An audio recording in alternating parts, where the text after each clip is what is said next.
Olá, meus irmãos, nós iremos retomar nosso assunto. Eu tive um pequeno problema, com a gravação, devido a isso, o vídeo ele acabou cortando e então eu não consegui mandar o assunto por completo. Então nós iremos retomar da onde nós paramos, Nós estamos estudando, os irmãos que estão acompanhando, e eu já quero agradecer a todos os irmãos que têm aí nos incentivado e que têm nos acompanhado também aí nesses estudos que Deus tem colocado no nosso coração. Temos dividido, com os irmãos aí um pouco daquilo que tem sido de tão grande benefício para a nossa vida. Outras pessoas que não me conhecem, eu me chamo Anderson, sou pastor na Igreja Evangélica Assembleia de Deus, do Ministério de Madureira. O campo que eu faço parte é o campo de Miracatu. Na presidência é o pastor José Fanes dos Santos. Nós louvamos a Deus por tudo. Dirigimos em Santo André aqui uma regional, e louvamos a Deus por esta oportunidade que Ele tem nos concedido de estar na frente desse trabalho juntamente com a minha família, minha esposa e os meus filhos, Contamos aqui com companheiros, com irmãos aqui e amigos pastores desta regional também. Amém? Então, meus irmãos, nós vamos dar aí início novamente, ou continuidade no assunto que nós havíamos parado.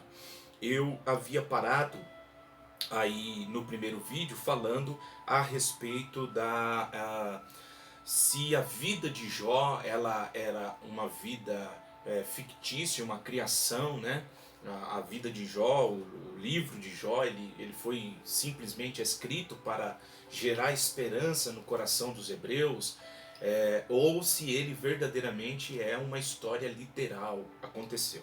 Eu disse para os irmãos que eu creio, assim como alguns teólogos, ou muitos aí teólogos e comentaristas bíblicos de peso, homens aí que têm uma história aí maravilhosa, que também creem nisso, Então, eu fiz menção aí de alguns textos, de Ezequiel, capítulo 14, versículos de número 14 e o versículo de número 20, e também no Novo Testamento de Tiago, capítulo de número 5, versículo de número 11, dando então a sustentação, para essa nossa conclusão relacionada à vida de Jó.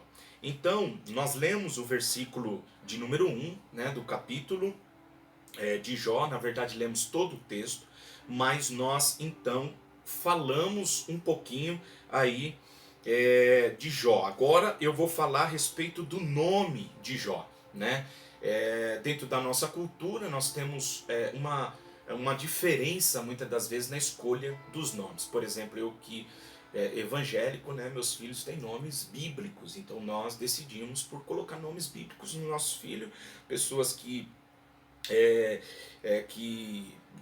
relevância, por exemplo, Samuel e Laís, os nossos dois filhos, eles são nomes bíblicos, Laís é cidade fechada, e em algumas outras traduções quer dizer leão, e Samuel aí que é o ouvido de Deus ou por Deus. Já na cultura bíblica, nós iremos ver que os nomes eles têm uma relação muito interessante. Pode ser com o presente, em que eles estão vivendo, como nós veremos, por exemplo, o caso de Jabes, ou Jabes, como alguns dizem, acredita-se que Jabes nasceu dentro do cativeiro, ou quando eles foram libertos do cativeiro, e quando eles chegam ali, então diante daquela situação, o cativeiro havia trazido dor no coração dos teus pais, a ponto de colocar aí o nome do seu filho como aquele que causa dor.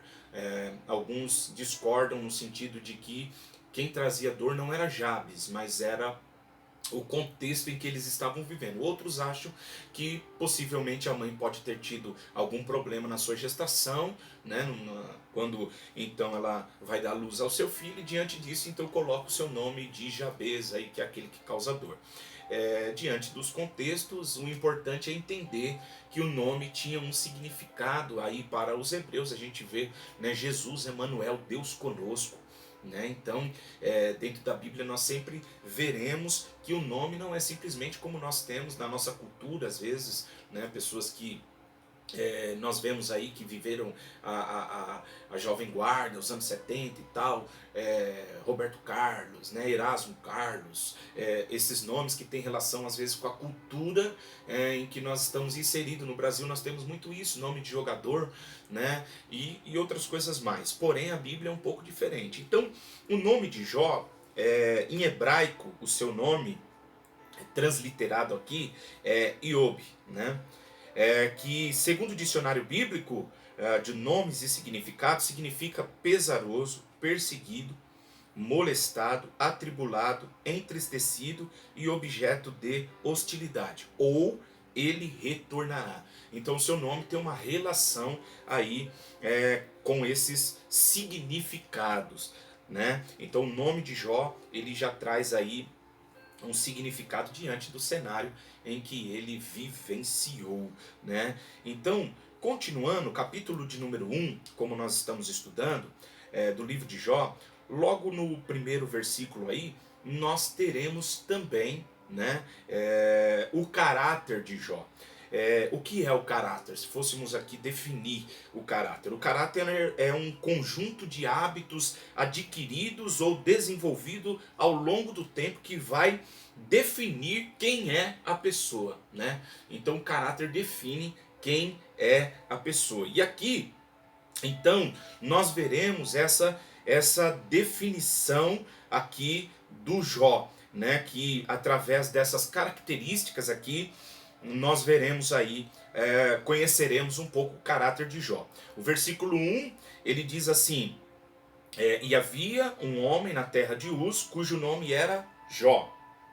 Falamos do significado do seu nome, e agora nós iremos então falar do caráter. Aí diz assim, e este era homem sincero, reto, temente a Deus, e se desviava do mal. Nós veremos aqui que Jó, ele não é um homem ou um indivíduo sem pecado.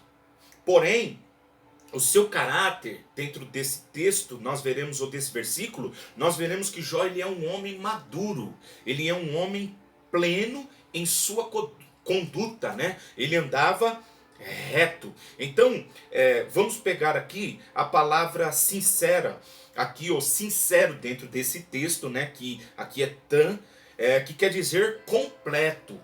Completo. Segundo Strong, quer dizer que é um adjetivo que significa integridade, perfeição. Agora, veja essa definição que interessante. Esse termo é raro, quase exclusivamente usado aqui como perfeito, mas sem o sentido de totalmente isento de falhas, né? Então, não quer dizer aqui como o atributo de Jesus, que era de uma maneira sem pecado, né? Nós veremos então que está relacionado a uma conduta de uma pessoa quase que sem falhas, né? Isento aqui no sentido da sua postura. Então, a palavra muitas vezes traz aqui o comportamento moral, tá certo? Bastante forte, e alguns definem que era uma pessoa que vivia então sem hipocrisia, ou também aqui duplicidade, né? Aquela pessoa dúbia, né? Ou a pessoa que às vezes na frente de uma pessoa ela é uma coisa, e quando ela está por trás da pessoa ela é outra. Então Jó, essa expressão sincero, né, vem de que ele então não tinha aí essa duplicidade, né, no seu caráter. Charles Swindoll, em seu livro, ele diz que Jó não era perfeito, né, mas ele não fazia concessões com os erros morais, né? Seus negócios eram feitos com integridade, segundo o Swindle, eram feitos com integridade. Ele cumpria a sua palavra e tratava os outros com justiça, né? Então, ao longo do estudo, nós veremos em outros capítulos aí essa justiça relacionada à vida de outras pessoas e a maneira que ele tratava. A segunda palavra que aparece aqui nesse versículo relacionado ao caráter é reto, né? Iazar, né? Que quer dizer aqui um adjetivo que significa correto, num sentido ético ou emocional, tal como agradável ou satisfeito. Então, nós teremos esse exemplo aqui de correto diante de Deus. Então eu vou ler um versículo porque eu acho bastante interessante essa maneira aqui de definição de reto. Êxodo capítulo de número 15, versículo 26, aparece essa mesma palavra reto, né? Que nós vamos ver que parece que tem uma relação aí com a maneira de lidar com Deus. Se o sincero é uma maneira de lidar com o próximo, com a sociedade, com as pessoas que nos rodeiam, o reto aqui é uma maneira de lidar com Deus. Isso é muito interessante. Então, a sinceridade aqui dentro desse texto, que nos parece, é que aponta para a maneira que nós lidamos na nossa postura ética com as pessoas, com as coisas, né, relacionada à sociedade. Agora, essa retidão já aparece dentro do texto, e aonde nós encontramos essa palavra que dá uma relação entre a conduta do homem diante de Deus. Por quê? Preste bem atenção, Êxodo capítulo de número 15, versículo de número 26 diz assim, ó: E disse, se ouvires atento a voz do Senhor teu Deus, e fizeres o que é reto diante dos teus olhos. Então, olha aonde aparece a mesma palavra aqui de retidão, Deus falando aí com seu povo através aí de Moisés, né? Nós temos uma outra definição também com a mesma palavra que nos dá esse sentido no versículo de número 33 de 1 aos Reis de Israel. No livro dos Reis mesmo, né? Nós encontraremos muito essa expressão de retidão aí que faz nos entender que era a maneira em que a pessoa vivia diante de Deus. No versículo de número 33 diz assim, ó: Porque me deixaram e se encurvaram a Astarote, deusa dos Sidônios, a Aquenos, deus dos Moabitas, a Milcom, deus dos filhos de Amon, e não andaram pelos meus caminhos, para fazer o que parece reto aos meus olhos. Então, mais uma vez, nós veremos essa mesma palavra em um outro texto, nos dando aí essa compreensão que essa retidão parece aí que aponta para Deus. Se nós lemos ainda o versículo de número 38, de 1 aos Reis, aí no capítulo de número 11, nós veremos mais uma vez, diz assim, ó: E há de ser que, se ouvir tudo que eu te mandar, e andar pelos meus caminhos, e fizeres o que é reto aos meus olhos, olha só, então, mais uma vez, então isso é bem interessante. Então nós olhamos para esse personagem, e esse caráter aqui de Jó, nós iremos ver que ele é um homem completo, no sentido ético com as pessoas e numa maneira também de lidar com Deus nos seus caminhos, de não se desviar, né, para outros deuses, para outros caminhos. É bem interessante também uma curiosidade que nós encontramos aqui dentro da numerologia bíblica, né? Dentro de seus tipos, dentro das suas e alguns significados. No capítulo aí, no capítulo 1, quando nós iremos então observar aí falando a respeito do que ele possuía aí dos teus animais, é interessante porque dentro da Bíblia o número 7 é a perfeição, o número 10 é a plenitude, completude, e nós iremos aí, alguns apontam dentro dessa tipologia, desse simbolismo, que também apresentava aí essa completude na vida de Jó. Por quê? Porque Jó, ele tinha 7 filhos e 3 filhas. 7 é o número da perfeição. O número 10 da completude, do completo, do todo, né? Então nós temos 7 filhos e 3 filhas, 10. Também nós teremos 7.000 ovelhas e 3.000 camelos, mais uma vez também relacionado à completude. Então isso é bem interessante também, né? A gente notar que às vezes tem essas coisas que parece tão sem significado, mas às vezes é uma maneira também aí de nós entendermos algumas coisas dentro do texto, como nesse caso aqui, né? Eu achei interessante e gostaria de ter chamado então aqui a atenção dos irmãos relacionado a isso. Falando ainda do caráter de Jó, o que muitos dizem que o verdadeiro caráter, ele também é revelado no poder, né? Quando a pessoa tem o poder, algumas pessoas dizem, como a Abraham Lincoln, né, diz que se você quer conhecer uma pessoa, dê poder a ele. Há um ditado popular que diz assim: você quer conhecer o homem? Mexe no bolso dele, no dinheiro, né? O Martinho Lutero diz que nós precisamos passar por 3 conversões, e uma dessas é o bolso, né? Ou seja, então, quando nós mexemos com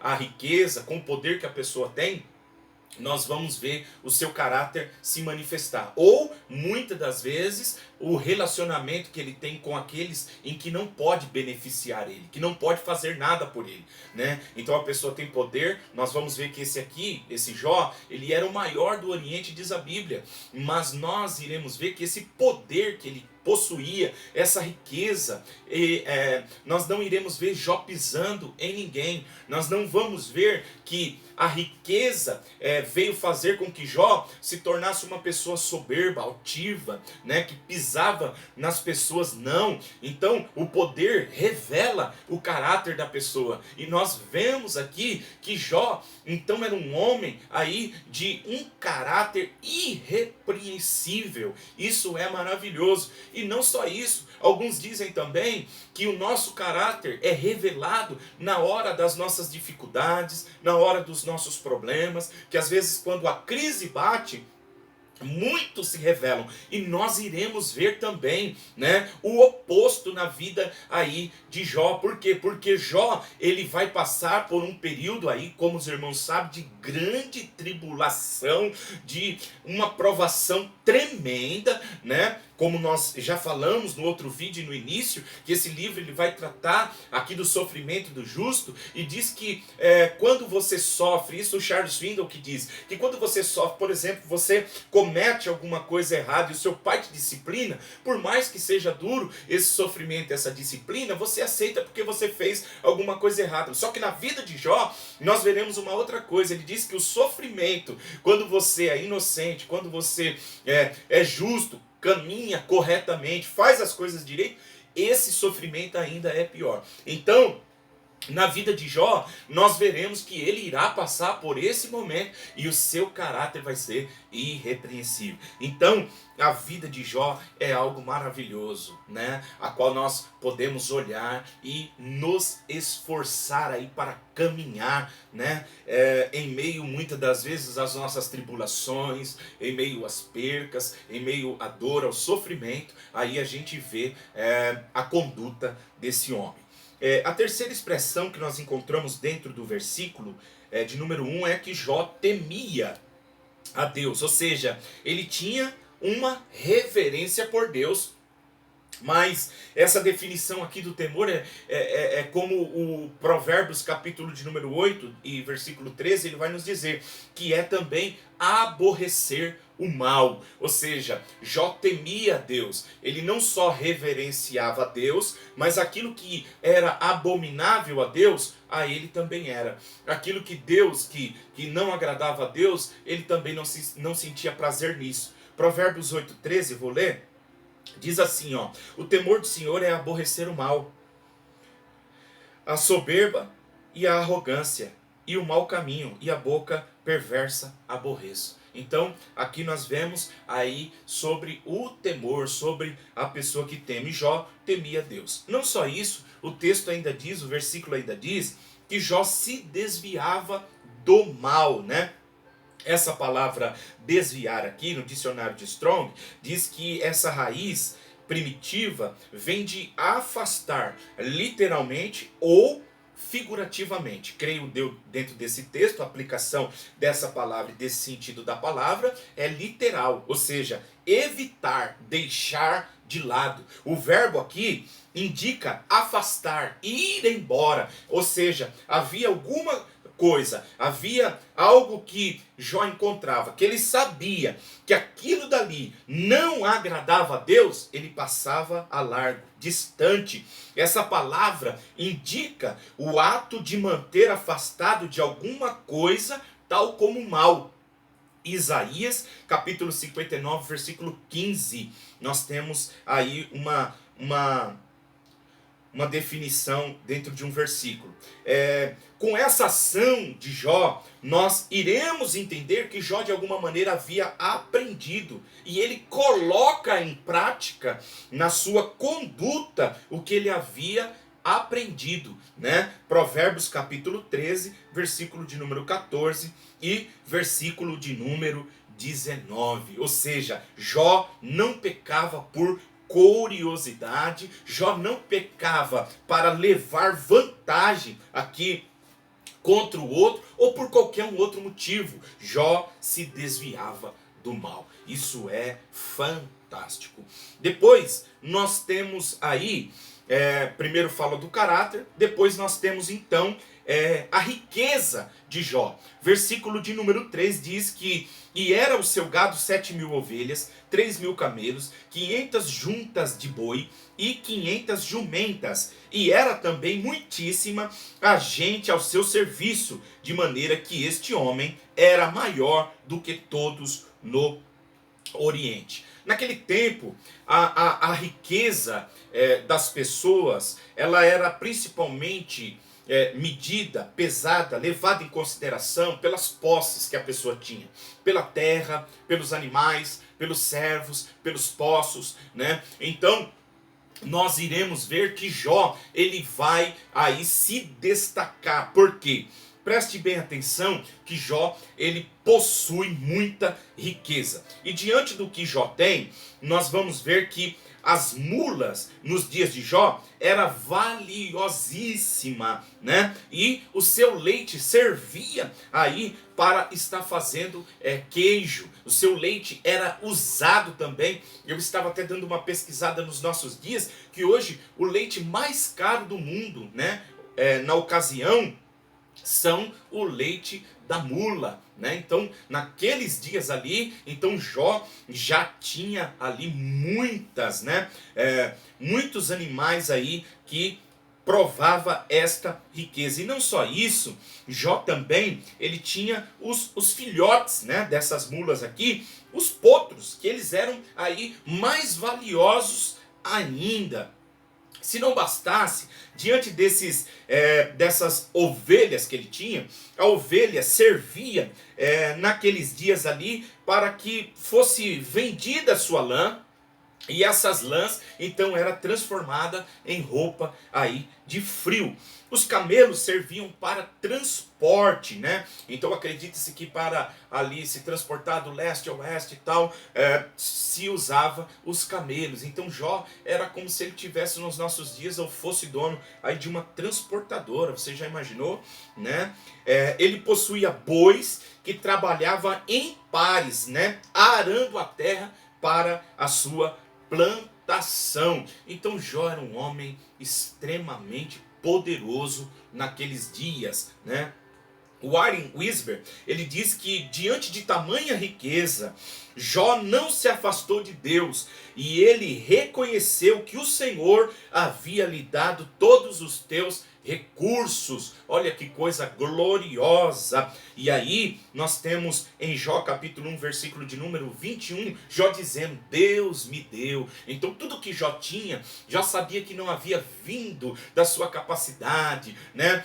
Mas veio das mãos do Deus Todo-Poderoso. E nós vemos que o problema não é a riqueza, o problema é o nosso coração. O problema não está em ser rico, mas está em ser dominado pela riqueza, em colocar nossa confiança, como disse Paulo a Timóteo, para que falasse aos ricos daqueles dias, né? Então Deus não é contra a riqueza. Deus aí não é a favor da pessoa que coloca o seu coração na riqueza. Amém, meus irmãos? Então, dentro desse livro, nós iremos ver que Jó, ele usava a sua riqueza não só para si, para a sua família, mas também para beneficiar a vida de outras pessoas. Por exemplo, Jó capítulo 4, do versículo 1 ao versículo 4, nós teremos referências relacionadas a esses benefícios que pessoas eram então alcançadas através aí das mãos aí generosas de Jó.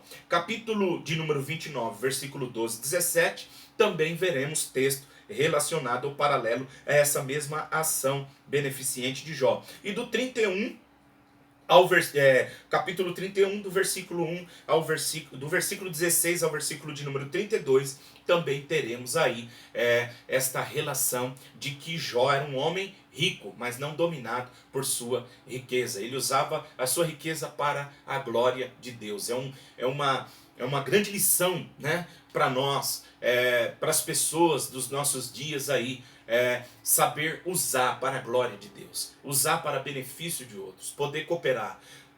Dentro de missões a gente aprende que se nós não podemos ir, nós podemos orar, né? Ou também podemos enviar aí através dos recursos, contribuir com o ministério daqueles que estão indo. Então, que nós possamos aprender aí com a vida de Jó, ser generoso, porque a alma generosa ela engordará, escreveu Salomão. Terceiro, nós iremos ver a família